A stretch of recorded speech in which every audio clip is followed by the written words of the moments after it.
La fille n'est pas un long fleuve tranquille. Et on en voit l'illustration la plus aboutie dans le comportement des patriarches. Abraham a eu une vie très agitée, Yitzhak aussi, et celui qui constitue l'aboutissement des patriarches, celui auquel on considère qu'a été donné le Emet, la vérité, Titel Emet et Yaakov, qui a donné la vérité à Jacob, et peut-être celui qui, à son niveau, a eu la vie la plus compliquée. Il a dû fuir la vindicte de son frère jumeau, il a dû s'enfuir chez un oncle qui s'est révélé un beau-père abominable, qui a tenté de l'assassiner, lui, ses femmes et ses enfants. Et il a aussi épousé 2 sœurs. Épouser 2 femmes, c'est compliqué, mais 2 sœurs, ça devient presque quelque chose qui relève du domaine de l'impossible. D'ailleurs, c'est pour cela que la Torah nous l'interdit formellement. Et la question se pose à tous nos maîtres. Comment se fait-il que Yaakov Avinu, Jacob notre maître, notre père, qui est considéré comme l'aboutissement des patriarches, celui qui va devenir Israël, ait pu épouser 2 sœurs?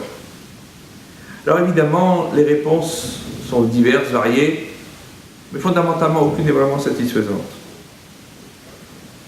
Le Ramban, Nachmanide, considère que dans la mesure où l'histoire s'est déroulée en dehors des Eretz Israël, eh bien cet interdit n'avait pas cours avant le don de la Torah.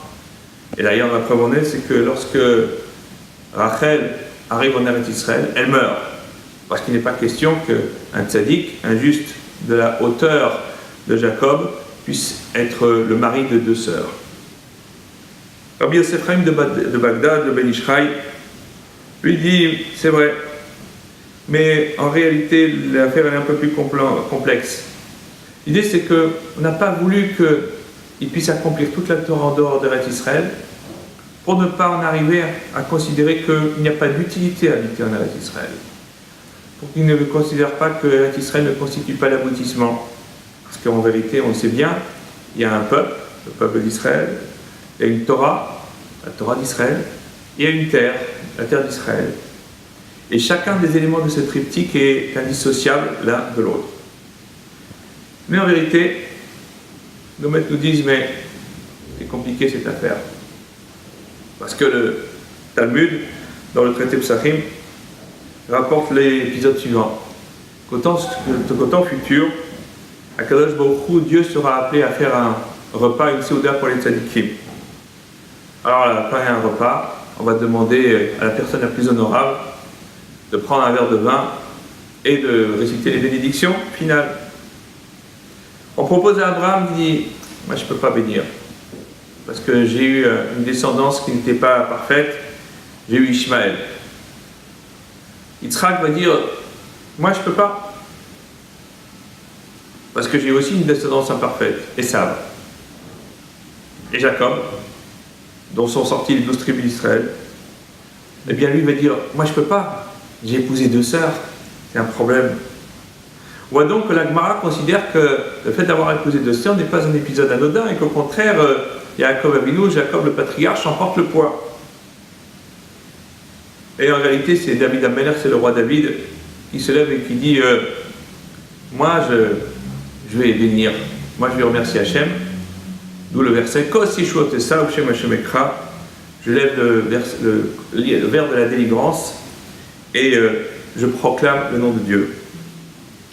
Mais l'idée elle est la suivante, c'est qu'en réalité, quelque part, tous ces événements auxquels on aurait pu trouver d'autres fins, on aurait pu tomber dans l'Uchronie, savoir comment est-ce que l'histoire se serait passée différemment.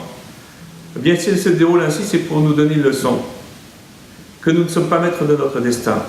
Nous tentons de l'influer, quelquefois nous y parvenons, rarement toutefois, et il faut en être conscient, et qu'en réalité, il y a quelque chose qui domine le monde, qui s'appelle Ashgachat Hashem, qui s'appelle la volonté de Dieu, avec ces cheminements qui nous dépassent, auxquels nous n'avons pas de réponse. Quelquefois, nous les avons avec plusieurs centaines d'années de recul.